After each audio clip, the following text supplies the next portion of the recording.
Hello, guys, and welcome to Love Advice TV. If this is your first time on the channel, welcome.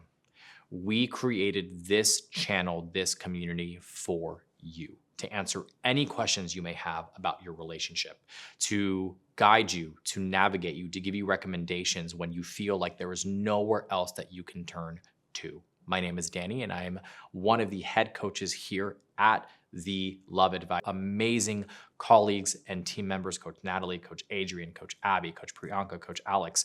We are all here to help you guys and support you guys through anything that it is you need.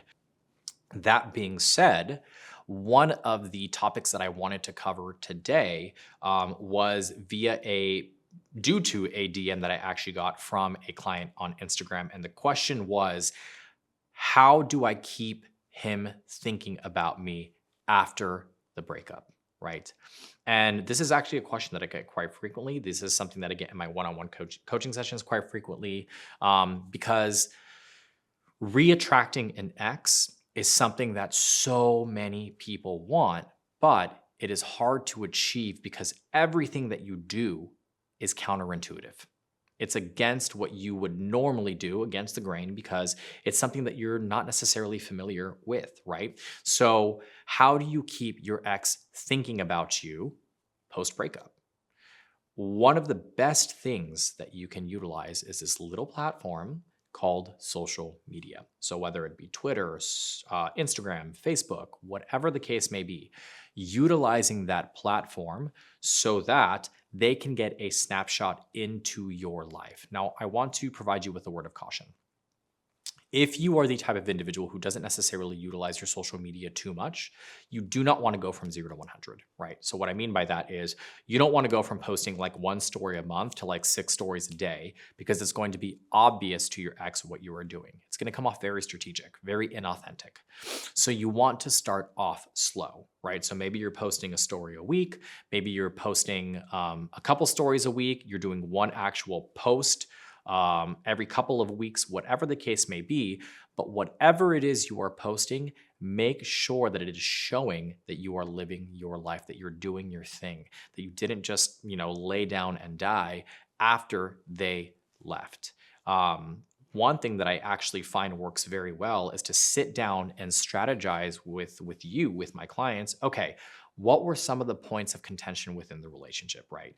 What were some of the things that your ex said that they were lacking that caused them to walk away, right? What needs were not being fulfilled?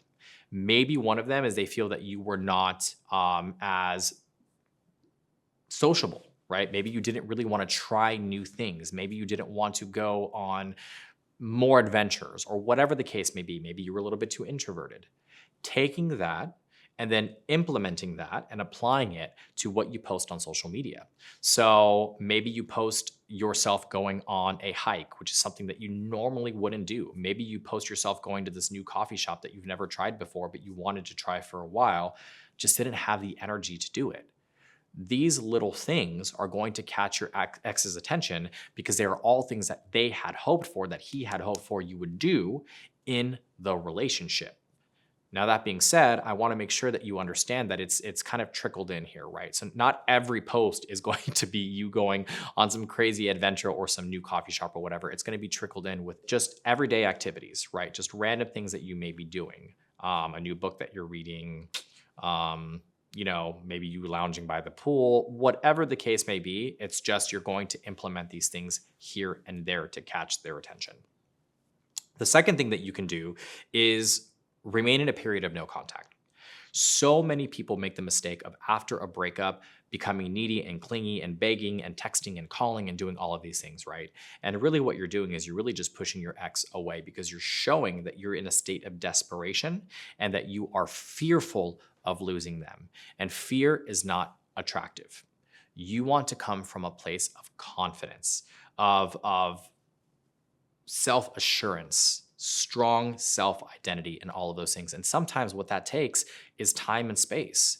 And as scared as you may be that you will lose him forever if you give too much time or if you give too much space, I am telling you, it will help you exponentially in the long run, because it's also showing him that value yourself. You respect yourself enough to know that you're not going to come knocking. You're not going to come begging. You're not going to come asking for a second chance because you have your own life that you are living. You have your own things that you are doing, and you're not going to wait around for somebody, and you're not going to basically put yourself secondary to somebody else.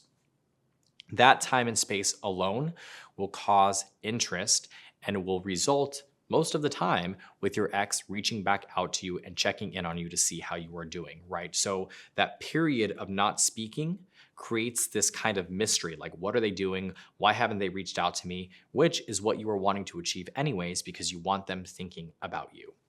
The third thing is you can, after a period of time, right after a period of no contact, whether it be 15, 30, 45 days, whatever the case may be, if they have yet to reach out to you, you can initiate conversation, right? Open the doors very strategically. So I would recommend utilizing something called a memory text. And a memory text is basically when you utilize your camera to take a picture of something that you guys used to do together, a memory that you guys shared, whatever the case may be. So let me give you a perfect example.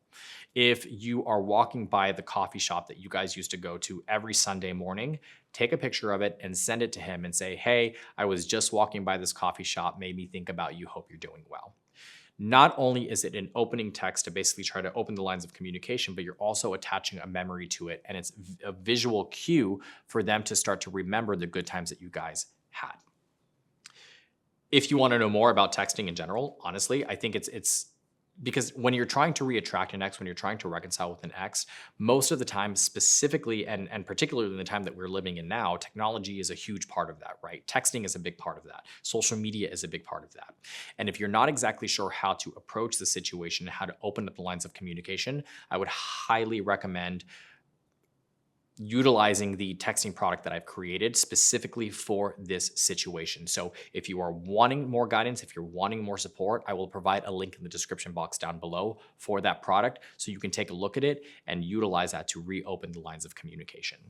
That being said, the memory text I think is one of the best ways to really kind of approach this initially. And the last thing that you want to do is you want to lean on the qualities that he liked, right? That he loved initially in the beginning. And this usually is applicable once you've opened up the lines of communication, once you have started to talk with your ex again, right? What is it that they found interesting in you? What is it that they fell in love with you? Was it your carefree attitude? Was it your ability to make them laugh? Whatever it was, try to reflect on that and then utilize that to build a new dynamic. If you like this video, if you relate to this video, if you feel like this is applicable to your situation, please make sure you hit the like and subscribe button down below. Make sure you leave a comment. I love to read the comments. I love to interact with you guys in the comment box. And at the end of the day, this channel is for you. So let us know what you think. Let us know what you need. Let us know what you would like to see covered so that we can utilize that to create content moving forward. If you just feel like you need a little bit more information, you need a little bit more detail, right? You can visit us at www.withmyexagain.com, where we have a multitude of different articles and blogs related to this subject and other subjects as well. Like I mentioned before, if you feel like you need more guidance or more help, I am more than happy to help you through this situation. You can book a one-on-one coaching session with me via the website as well. And again, to make your life easier, I will provide a link in the description box down below for you to book directly through the description box. Again, my name is Danny. I'm your life and relationship coach, and I hope you are staying happy and healthy, and I'll see you in the next video.